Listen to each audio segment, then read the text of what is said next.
Bueno, ¿y qué tenemos aquí? Pues tenemos la Powkiddy RGB 20S. Esta consola a partir de ahora la voy a llamar Kiddy. ¿Por qué? Pues porque te pueden entrar ganas de potar. Vamos a abrirla y ver qué contiene dentro y os voy explicando todo. Arrancamos. Lo primero que vamos a hacer va a ser abrir la cajita a ver qué contiene. Bueno, esto sería lo que traería, ni más ni menos. Como veis, las instrucciones, que son una auténtica maravilla. Estas son las instrucciones en un correcto castellano. No sé, es un castellano que yo no controlo, será de Valladolid, no sabemos. Fantásticas instrucciones, gracias, porque sin ellas no habríamos podido arrancar la consola. Unas pegatinas que puedes poner a la consola, una auténtica bazofia, pero bueno, si tienes 5 años, a lo mejor te mola mucho. Un cable USB-A a USB-C y lo que es la consolita en sí, que viene con esta fundita. Como veis, la consola está contenta, tiene una sonrisa muy bien definida. Tenemos dos sticks que aparte tienen su clic. Tenemos los arrows, el Select Star y la tecla de función más 4 botones. Y atrás tendríamos los gatillos, el L1, el R1, el R2 y el L2. Aquí tendríamos una entrada de auriculares mini jack y podríamos conectarle un OTG o conectar el cable de carga. Y el OTG nos serviría, pues, por ejemplo, para conectar nuestro móvil o unos auriculares a la consola. En el lateral encontraríamos una tarjeta de memoria, el botón de encender y apagar y el botón de reset.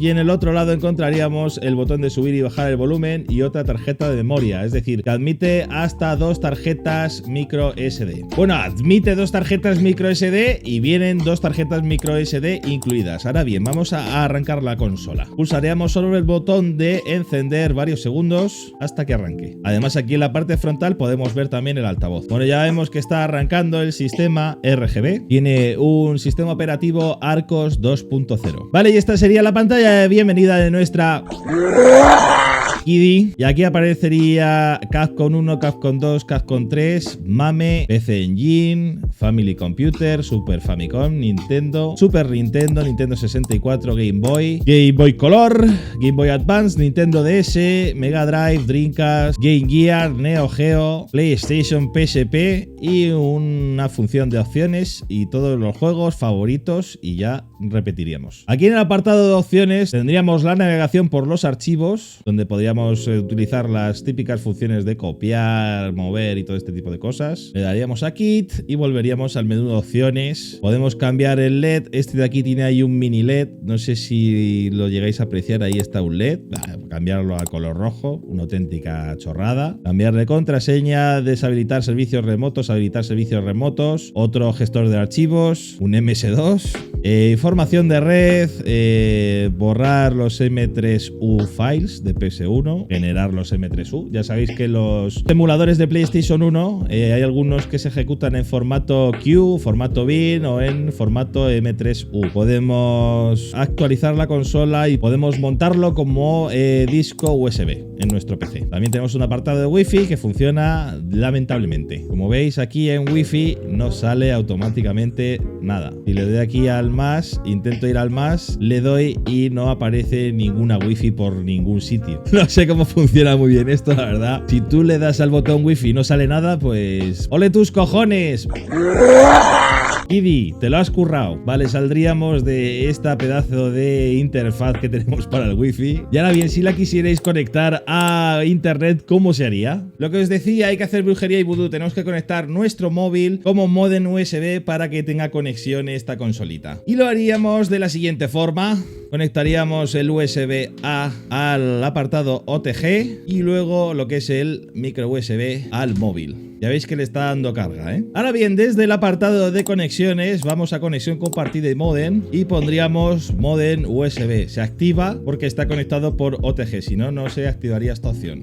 Ahora bien, aquí en la Kiddy tenemos lo siguiente. Tenemos información de red. Tendríamos que activar conexión compartida, además de la opción de modem USB. Y aquí en Network Info pues nos aparece que es una conexión wired. Nos dice la dirección IP y la puerta de enlace. Le daríamos OK y ahora podríamos actualizar el sistema. Le daríamos aquí Update. Le ponemos OK para actualizarlo. Marcamos OK y le damos a que continúe y se actualizaría nuestra consola. Como veis, está ahí descargando varios archivos, instalar instalando, lo dejamos ahí hasta que termine. Recordad no desconectarlo porque se puede ir todo a tomar por saco. Esperamos unos minutos hasta que termine de actualizarse. Vale, ya estaría todo actualizado, le daríamos a OK y ya podríamos desconectar nuestro móvil de la Kiddy. Arrancaría el sistema operativo de nuevo y ya estaría aquí de nuevo nuestra interfaz de bienvenida. Ahora bien, vamos a probar un juego de PSP y de Nintendo 64 que son los más exigentes, a ver si es verdad que esta consola cumple con lo que dice. Vamos a probar, por ejemplo, el Assassin's Creed. Como veis, ni carga.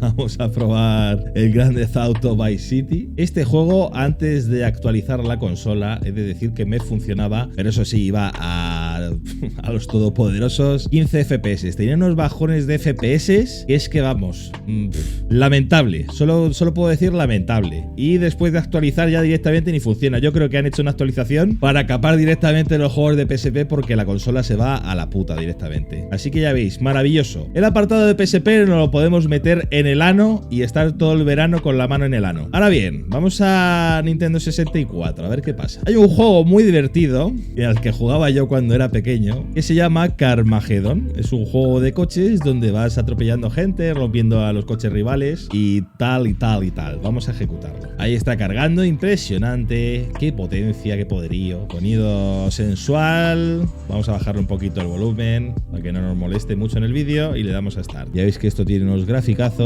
del carajo. De hecho, se ve todo en negro, no se ve ni el color de las cosas. Tienes que ser un poquito creyente y creer en que estás haciendo cosas, ¿vale? A ver si podemos empezar la partida porque os quiero enseñar este juego en particular. Me parece una locura. Y ahí estaría. Parece que va a arrancar la partida después de haber creído en que lo podríamos conseguir. Dios, ya me están dando estopa, ¿eh? ¡Bum! Al agua, patos y los zapatos.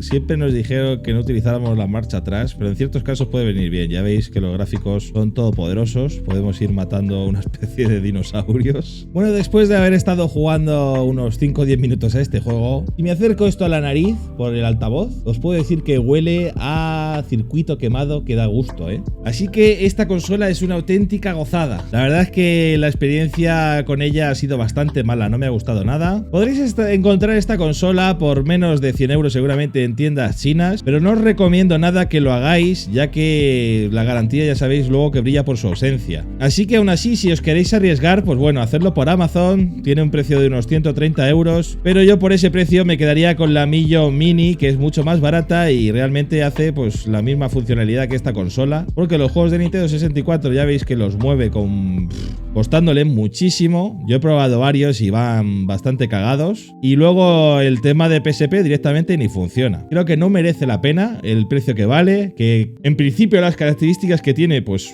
parecen bastante buenas. Parece que va a ser una consola bastante potente, que tiene la función OTG, que tiene wifi y tal, pero realmente luego a la hora de la verdad pues a mi gusto es un fracaso. Y bueno, yo creo que teníais que saber de primera mano pues lo que se cuece con esta consola para que luego no tengáis sorpresas. Bueno, ya habéis visto lo que es capaz de hacer la Kiddy RGB 20S. A mí me ha decepcionado mucho, la verdad, por el precio que tiene, las características que especificaban en el momento de la compra. Me parecía una consola muy interesante, pero en la realidad me ha dado una bofetada y me ha devuelto a mi sitio. Así que nada, espero que os haya gustado la review sobre esta videoconsola. Si os gusta, dejaros un like, suscribiros y nos vemos en el próximo vídeo. ¡Hasta luego!